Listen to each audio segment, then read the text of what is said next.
remarkable feat given the massive changes that have engulfed the world, the country, and our family over this time period. And 60 years is a big number, but you have to put it into perspective. So, for instance, Peter, Helen, Mary, and I were texting each other over the summer trying to figure out which of the 7 of us added more years prematurely to your lives as a result of our youthful shenanigans. After some haggling back and forth, we decided we all contributed in our own unique ways. So I added 1 year per child for each year of marriage, and since there's 7 of us, that's like dog years. I think it adds up to about 420 years. As a history teacher, I could actually teach a class called The World During the Camilla Years, Evolution, Change, and Stability. And it would be a comparative course looking at the events of 1957 and the years following it, and exploring the evolution of these events over time. We could cover a range of themes from politics to technology, even sports and entertainment. Just the evolution of technology alone would be mind-blowing. For example, how did you two even communicate with each other and family and friends without a personal computer, smartphone, or a Facebook? In 1957, the hot communication technology of the day was the portable electric typewriter. I don't know if you guys knew that was introduced to them.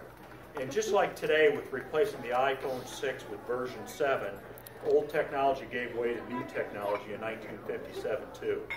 So, for instance, New York City ended its trolley service, and the U.S. Army mothballed the last of their homing pigeons. In 1957, TV was in its infancy, with still only a few big city stations with such hits as Maverick, Perry Mason, American Bandstand, and Leave It to Beaver. And just look at how TV has evolved over the last 60 years. Keeping Up with the Kardashians, Naked and Afraid, and here comes Honey Boo Boo. Big change. In 1957, Dad, the Dodgers and the Giants were still in New York.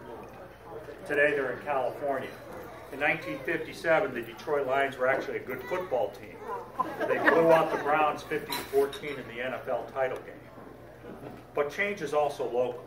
Mom and Dad moved from Summit, New Jersey to Lima, Ohio, and grew our family.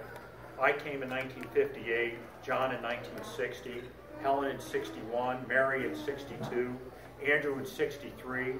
Family then packed up and moved to Flint, where Monica was born in 65, and Peter in 1966. 7 kids and 2 parents. We were officially a clan, our own football team, our own baseball team. Growing up in Flint, running around the Thomas Street, Flushing Road area, playing kick the can, sneaking on the Mott Park golf course in the early evenings to the cemetery to play free golf. That was Johnny and I. Skipping school in the winters to play hockey at Mott Park on a homemade rink. Losing bikes trying to Evel Knievel it over the Flint River. The BB gun wars in the woods behind the apartments. The monthly trips to McLaren Hospital to put stitches in us from falling off our bikes, breaking glass and cutting ourselves in the bathtub, falling out of trees from 15 feet up, or attempting to parachute off the roof using bed sheets. There were the twice monthly trips to Hamity Supermarket with 2 carts loading up on enough hamburger, bread, and milk to feed an army. The spending of our allowances at Nob Hill Market, buying SpaghettiOs, Captain Crunch cereal, and Penny Bazooka gum. The constant battle to get the 7 of us to actually eat all the food we ordered at Bill Knapp's, and then to discover a little Italian pizzeria on Chevrolet and Mackin Road called Ruggero's. Problem solved. We scarfed everything down from pizza to lasagna. No hungry mouths ever left Ruggero's. Can you imagine what a restaurant bill would be today for a family of 9? And who can forget the road trips back to New Jersey or up to the Upper Peninsula? 3 in the front, 3 in the middle, 3 in the back of the station wagon, all the luggage on top. I have fond memories of that monster station wagon with the sunroof. Not only did we take it on family vacations, but I used it to drag race with Jim King down Nolan Drive late at night. Yes. Who knew that big station wagon could actually go from 0 to 90 in 8 seconds? Yes. The 7 of us played hard, fought hard, spent little time in front of a TV. The expectation was come home from school and go out and play until we dropped from exhaustion. The Camilli clan exploits make for great stories later in life to our sons and daughters, but as we raise our own kids, we can only now appreciate the stress and worry you two must have lived through on a regular basis. And yet your lives together have endured. From the first time you two were introduced by Father Murray in 1956 at a CYO event, to your marriage on a winter night in Summit, New Jersey on December 28th, to the raising of your 7 sons and daughters, who later on produced your 17 grandchildren, and later your 6 great-grandchildren, the family vacations, the trips to Italy to see our relatives. No matter the trials, the tribulations, the fun times, and the bad times, your marriage has experienced it and endured it. But one has to wonder, how could a marriage of 60 years happen in this day and age, given all the turmoil and stressors that impact marriages and families? Are you two like the swan, the termites, or the coyote of the human species that have one mate for life? Was it written in your genetic code? Did the stars align correctly? Was it ordained as a sacrament from a higher source? Did evolution favor it?